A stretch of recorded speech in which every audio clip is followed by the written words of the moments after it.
Pria ini telah mengarahkan senapannya ke seekor rusa, tetapi saat ia menarik pelatuknya, peluru justru mengenai seorang anak kecil. Ia langsung gemetar ketakutan. Ia segera berlari menghampiri anak itu. Seorang anak kecil tergeletak di tanah. Ia berlutut di sampingnya dan mencoba membangunkannya, tetapi anak itu tidak bernapas. Ia pun duduk di sana di atas tanah, bingung tidak tahu harus berbuat apa. Tiba-tiba, ayah anak itu datang. Begitu melihat putranya tergeletak di tanah, ia hancur oleh kesedihan yang mendalam. Lalu pandangannya tertuju pada pria yang telah membunuh anaknya. Ia segera mengambil senapan dari tanah. Pria itu berkali-kali mencoba menjelaskan, tetapi ayah tersebut yang dipenuhi amarah tidak mau mendengarkan apapun. Pria itu merasa bahwa dia akan mati. Namun, pada saat itu juga, sebuah peluru mengenai dadanya. Peluru itu ditembakkan oleh temannya untuk menyelamatkannya. Dalam keadaan terpaksa, temannya membunuh pria tersebut. Rangkaian kejadian ini menghancurkannya dari dalam. Mereka awalnya hanya datang untuk berburu, tetapi kini mereka telah menjadi pembunuh. Saat ia benar-benar panik, temannya justru tampak terlihat tenang. Ia menyembunyikan kedua mayat itu di dalam rumput. Melihat ia berdiri terpaku, temannya segera menariknya pergi dari sana. Namun, mereka tidak tahu bahwa bencana yang lebih besar masih menunggu mereka. Saat itu, ia tidak bisa berpikir jernih. Temannya membawa mobil dan mengarahkannya ke hutan di utara. Ia kembali mengangkat senapan dan bersiap untuk berburu. Dengan panik ia bertanya, "Apa yang kamu lakukan?"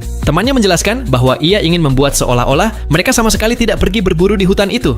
Mereka tidak bisa langsung melarikan diri. Jika mereka panik dan kabur, akan jelas terlihat bahwa merekalah pembunuhnya. Untuk saat ini, mereka harus bersikap normal. Setelah malam tiba, barulah mereka akan diam-diam mengurus bukti dan mayat-mayat itu, lalu meninggalkan kota. Setelah mendengar itu, ia tidak punya pilihan lain. Untuk membuat semuanya terlihat nyata, mereka pergi ke sebuah toko terdekat dan sengaja berbincang dengan pemiliknya. Mereka bahkan secara khusus menyebutkan bahwa mereka sedang berburu di sekitar sana. Setelah itu, mereka kembali ke motel. Namun, saat mereka masuk ke kamar, ada sesuatu yang terasa aneh. Setelah hari yang begitu panjang, apa yang biasanya dilakukan orang?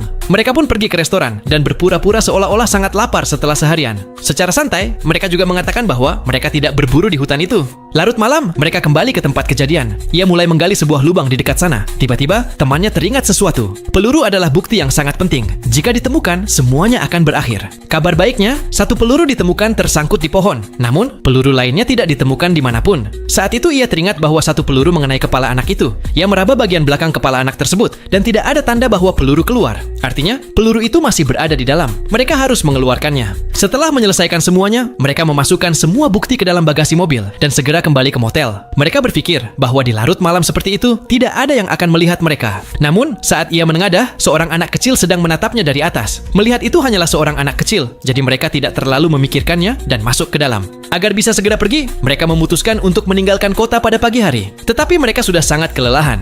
Ketika mereka bangun, hari sudah siang.